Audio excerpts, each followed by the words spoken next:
টি-20 series সামনে রেখে চট্টগ্রামে বাংলাদেশ ও নিউজিল্যান্ডের অনুশীলন। ঋষাদকে টেস্টে দেখতে চান ইশ সোধি। উন্নতির টোটকা দিলেন কোচ মুশতাক আহমেদ। অধিনায়ক জ্যোতির প্রশ্নবিদ্ধ ব্যাটিংয়ে সিরিজ জেতা হলো না বাংলাদেশের। রাজশাহীতে তৃতীয় ও শেষ ওয়ানডেতে শ্রীলঙ্কার কাছে 7 উইকেটে হার স্বাগতিকদের। আবাহনী ক্লাব পরিদর্শন যুব ও ক্রীড়া প্রতিমন্ত্রীর। অবকাঠামো উন্নয়ন কার্যক্রম সচল করতে সরকার থেকে সহযোগিতার আশ্বাস। ক্লাবকে রাজনীতিকরণ না করার আহ্বান। ভবিষ্যতে কোনো ক্লাব যাতে আর কোনো রাজনীতিকরণ করা না হয়, ক্লাবকে যাতে আবার দলীয়ভাবে কোনো ব্যবহার করা না হয়, এ বিষয়ে আমরা সবাই এবং লা লিগায় গেতাফেকে 2-0 গোলে হারিয়ে শিরোপার আরও কাছে বার্সেলোনা। ক্রিস্টাল প্যালেসের বিপক্ষে জয়ে ইপিএলে টেবিলের শীর্ষ 4-এ লিভারপুল। শুরুতেই ক্রিকেট প্রসঙ্গ। টি-20 সিরিজ সামনে রেখে চট্টগ্রামে অনুশীলন করেছে বাংলাদেশ ও নিউজিল্যান্ড ক্রিকেট দল। রিশাদ হোসেনকে টেস্ট ক্রিকেটে দেখার তর সইছে না কিউই লেগি ইশ সোধির। এশিয়ান অঞ্চলে এমন লেগ স্পিনারের খোঁজ লম্বা সময় পর পাওয়া গেছে বলে মন্তব্য করেছেন এই কিউই। তবে নিজের শিষ্যকে আরও উন্নতির তাগিদ দিলেন টাইগারদের spin bowling coach Mushtaq Ahmed. ব্যাখ্যা দিলেন দ্বিতীয় ওয়ানডেতে একাদশে না রাখারও।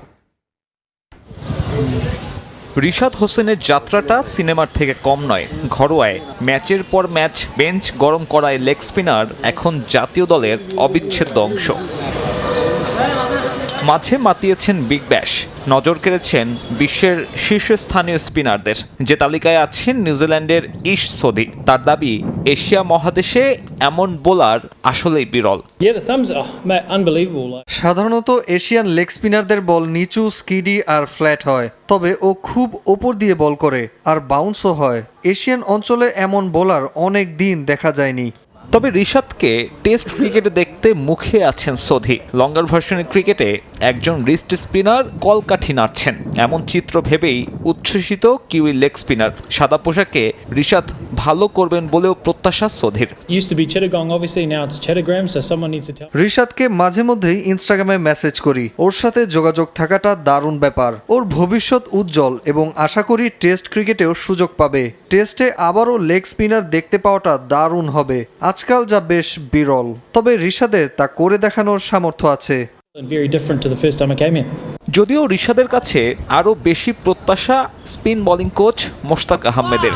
গুগলি নিয়ে কাজ করার তাগাদা দিলেন সাবেক এই পাকিস্তানি ক্রিকেটার। স্পিনারদের পাইপলাইন বাজিয়ে দেখতেই দ্বিতীয় ওয়ানডের একাদশে রাখা হয়নি রিশাদকে, দাবি মোশতাকের। Using a crease, like also for his googly, so his googly has to improve a bit more. গুগলিতে আরও কিছুটা উন্নতি দরকার তার। ডানহাতি ব্যাটসম্যানকে কোন দিক থেকে বল করবে, স্ট্যাম্পের কাছাকাছি কিভাবে আসা যায়, দূরে যাওয়া, এসব আর কি। আমরা স্পিনারদের দিক থেকে আরও শক্তিশালী হওয়ার চেষ্টা করছি শুধু। যদি কিছু হয় যেন অন্য স্পিনাররা এর আগে গেম টাইমটা পায়। Expensive, so we want to work on his action. তবে রিশাদের বদলি খেলা তানভীর ইসলাম বল হাতে বিবর্ণ ছিলেন সাগরিকায়। রিশাদের প্রাপ্তি স্বস্তির হলেও ওয়ানডে ক্রিকেটে ফিঙ্গার স্পিনারদের ব্যর্থতা বড় চিন্তার কারণ টিম ম্যানেজমেন্টের। সাকিব আল হাসান পরবর্তী সময়ে যে শূন্যতা এখনও পূরণ করতে পারেনি টাইগাররা। বিসিএলে ভালো পারফরমেন্সের পুরস্কার পাচ্ছেন অমিত হাসান। পাকিস্তান সিরিজ সামনে রেখে সোমবার শুরু হতে যাওয়া টেস্ট দলের ক্যাম্পে ডাক পাচ্ছেন এই ব্যাটার। চূড়ান্ত স্কোয়াডেও তাকে রাখার ভাবনা টিম ম্যানেজমেন্টের। গ্রিন সিগন্যাল পেয়েছেন অধিনায়ক নাজমুল হোসেন শান্তর কাছ থেকে। তবে এইসব চিন্তা একপাশে রেখে অমিত নিজেকে তৈরি করছেন ঢাকা প্রিমিয়ার লিগের জন্য। চোখে স্বপ্ন, সামনে অপার সম্ভাবনা। নারায়ণগঞ্জের এই মাঠ থেকেই বেড়ে ওঠা। পাকিস্তানের বিপক্ষে টেস্ট সিরিজের আগে আবারও আলোচনায় তরুণ ব্যাটার অমিত হাসান। গেল কয়েক বছর ধরে লাল বলের নিয়মিত পারফর্মার। ৮০ করেও জাতীয় দলে সুযোগটা ঠিক ধরা দিচ্ছিল না। তবে পাকিস্তান সিরিজের আগে বেশ জোরে সোরেই শোনা যাচ্ছে এই ব্যাটারের নাম। সোমবার থেকে শুরু লাল বলের অনুশীলন ক্যাম্প। প্রস্তুত অমিত। ফোনে টেস্ট অধিনায়ক নাজমুল হোসেন শান্তর কাছ থেকেও মিলেছে অনুপ্রেরণা। সবসময় আমি ওইটার জন্য প্রিপেয়ার থাকি, কারণ এই ভাই বলছে যে কখনো মন খারাপ করিস না, ইনশাল্লাহ যখন সুযোগ আসবে ভালো খেলার চেষ্টা করবি। আমার কাজ হলো পারফরমেন্স করা, তো আমি চেষ্টা করি সেটা কিভাবে ধারাবাহিক করা যায়। বিসিএলের প্রথম রাউন্ডে অমিতের পারফরমেন্স নির্বাচকদের বাধ্য করেছে তাকে নিয়ে নতুন করে ভাবতে। ইস্ট জোনের হয়ে 402 মিনিট ব্যাটিং করে 162 রান। মুশফিকের সঙ্গে গড়েছেন 161 রানের জুটি। নিজের আইডলের সঙ্গে প্রথম ব্যাটিং অমিতের কাছে সেঞ্চুরির চেয়েও বড় অর্জন। আমি ফার্স্ট অফ অল টিমে ছিলাম না, আনফর্চুনেটলি জাকিরের অনেক ভাই কনকাশনে ছিল, তো তার পরিবর্তে আমাকে নামানো হয়েছে। তো আমি প্রিপেয়ার ছিলাম যদি সুযোগ আসে সেখানে ভালো খেলা। ছোটোবেলা থেকে ওনাকে ফলো করি, সব জায়গায় আমি বলে আসছি উনি আমার আইডল। তো ফর দ্য ফার্স্ট টাইম আমি ওনার সাথে ব্যাটিং করতে পারছি, সেই জায়গায় অনেক খুব ভালো লাগছে। আর যেটা বললেন যে সেঞ্চুরির বিষয়টা, ওনার সাথে ব্যাটিং করতে পারছি, উনি যতক্ষণই ওনার সাথে ব্যাটিং করছি উনি পুরাটা সময় আমাকে মানে খুব সাপোর্ট দিয়েছে, বুঝায় খেলাইছে। প্রথম শ্রেণীর ক্রিকেটে এখন পর্যন্ত 49 ম্যাচ খেলেছেন অমিত। 82 ইনিংসে 11 সেঞ্চুরি ও 17 50, সর্বোচ্চ 213। নামের পাশে রান 3650। পাকিস্তান সিরিজে অমিতের জাতীয় দলের জার্সি গায়ে জড়ানোর সম্ভাবনা অনেকটাই বেশি, তবে এখনই এসব নিয়ে ভাবছেন না তিনি। পরিকল্পনা সাজাচ্ছেন ডিপিএল নিয়ে। বিসিএল ফার্স্ট রাউন্ড শেষ হলো, তো সামনে যতটুকু শিডিউল অনুযায়ী জানি ঢাকা প্রিমিয়ার লিগ আছে, তো সেটা নিয়ে এখন চিন্তা করতেছি। স্বপ্নের জাতীয় দলে জায়গা পেতে দরজায় করা নাড়ছেন অমিত। তবে শুধু লাল বলের ক্রিকেটার তকমা নয়, রাঙাতে চান রঙিন পোশাকেও। দেশের ক্লাবগুলোকে কেউ যাতে আর রাজনীতিকরণ করতে না পারে সেদিকে সবাইকে সতর্ক থাকতে বললেন যুব ও ক্রীড়া প্রতিমন্ত্রী আমিনুল হক। ধানমন্ডির আবাহনী ক্লাব পরিদর্শন শেষে এমন মন্তব্য করেন তিনি। এদিকে আবাহনী মাঠে বন্ধ হয়ে যাওয়া অবকাঠামো উন্নয়নের কার্যক্রম সচল করতে সরকার থেকে সব ধরনের সহযোগিতার আশ্বাস দেন যুব ও ক্রীড়া প্রতিমন্ত্রী।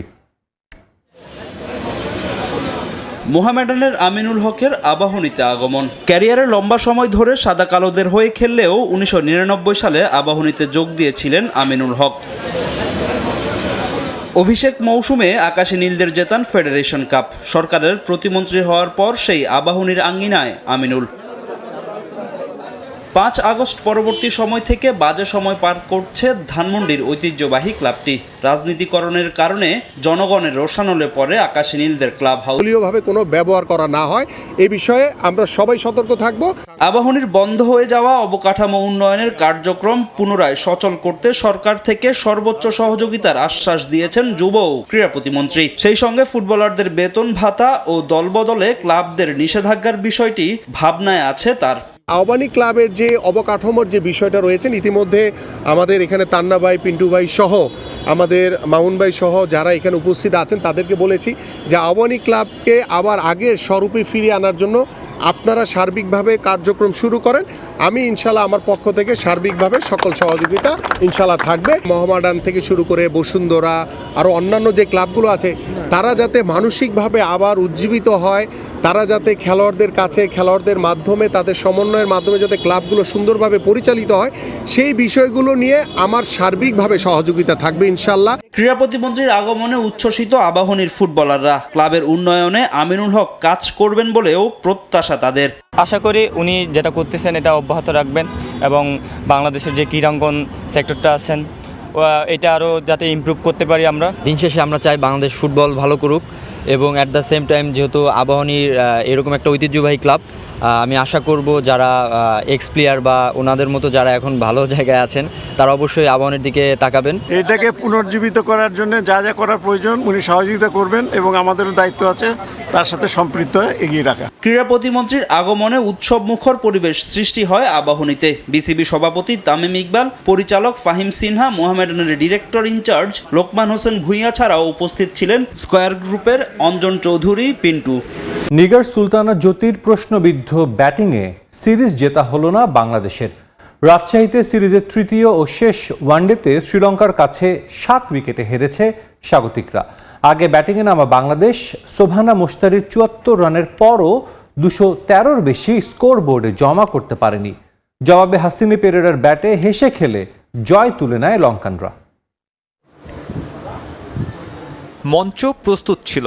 প্রথমবারের মতো লঙ্কান নারীদের বিপক্ষে সিরিজ জয়ের সুযোগ। 1-0-তে এগিয়ে থাকা বাংলাদেশ সেটাই করতে ব্যর্থ। রাজশাহীতে টস জিতে ব্যাটিংয়ের সিদ্ধান্ত নেন নিগার সুলতানা। দলীয় 28 রানে ফারজানা আর 34-এ কাটা পড়েন সুলতানা। তবে বাংলাদেশ অধিনায়কের সামনে সুযোগ ছিল আগের 2 ম্যাচে নিজের ব্যর্থতা ঢাকার। প্রথমে শারমিন আক্তার আর পরে সোবহানাকে নিয়ে জুটি গড়েন জ্যোতি। তবে দুই পার্টনারশিপেই মন্থর গতির ইনিংস খেলেছেন এই উইকেটকিপার ব্যাটার। দলের 90 বল খেলে মাত্র 40 করেছেন বাংলাদেশ অধিনায়ক। তার অমন প্রশ্নবিদ্ধ ইনিংস দলের ওপর চাপ বাড়িয়েছে। শুধু এদিন নয়, আগের ম্যাচেও মন্থর গতিতে ব্যাটিং করেন। ওয়ানডেতে তার এমন পারফরমেন্সে ভুক্তভোগী বাংলাদেশ দল। আর তাতে চাপা পড়ে গেছে 80 বলে খেলা সোবহানার 74 রানের ইনিংস। নির্ধারিত ওভার শেষে 213 রানের পুঁজি পায় বাংলাদেশ। এই পিচে যে এমন রান যথেষ্ট নয় তা প্রমাণ করে অতিথিদের টপ অর্ডার। বাংলাদেশি বোলারদের সামলে 21 বল আর 7 উইকেট হাতে রেখে জয় তুলে নেয় শ্রীলঙ্কা। হাসিনি 95, দুলানি 56 আর হর্ষিতা করেছেন 44 রান। তাতে পিছিয়ে থাকা সিরিজটাও নিজেদের দখলে রাখল অতিথিরা। লঙ্কা বধের অপেক্ষা দীর্ঘায়িত হল টাইগ্রেসদের। সিরিজের ফলাফল পক্ষে না আসলেও রাজশাহীতে আন্তর্জাতিক ক্রিকেট ফেরাটাই এই সিরিজের সবচেয়ে বড় প্রাপ্তি। এদিন মাঠে উপস্থিত ছিলেন নারী উইংয়ের দায়িত্বে থাকা রাশনা ইমাম। প্রতিশ্রুতি দিয়েছেন এই ভেন্যুর ভাগ্য বদলের। নানা ধরনের সমস্যা আছে, কিছু দূর সমস্যাগুলো সমাধান করার চেষ্টা করা হয়েছে, যেরকম মেডিকেল রুম বা ড্রেসিং রুম যেটা আছে ওইটার একটা মিনিমাম স্ট্যান্ডার্ড এনশিওর করা হয়েছে, কিন্তু আরও সমস্যা আছে যেটা আমি বুঝতে পারছি, এবং এগুলো আমাদের ইমিডিয়েটলি অ্যাড্রেস করতে হবে। কারণ আমরা যদি চাই যে ইন্টারন্যাশনাল ম্যাচেসগুলো আমাদের এখানে হোক এবং আইসিসি এটাকে সমর্থন দেখ, তাহলে আমাদের এগুলো নিশ্চিত করতে হবে। সেদিকে অবশ্যই আমরা তাকাবো এবং যা যা রিসোর্স অ্যালোকেট করার আমরা করব। ওয়ানডে সিরিজ শেষে সিলেট যাচ্ছে দুই দল। সেখানে 3 ম্যাচ টি-20 খেলবে বাংলাদেশ ও শ্রীলঙ্কা।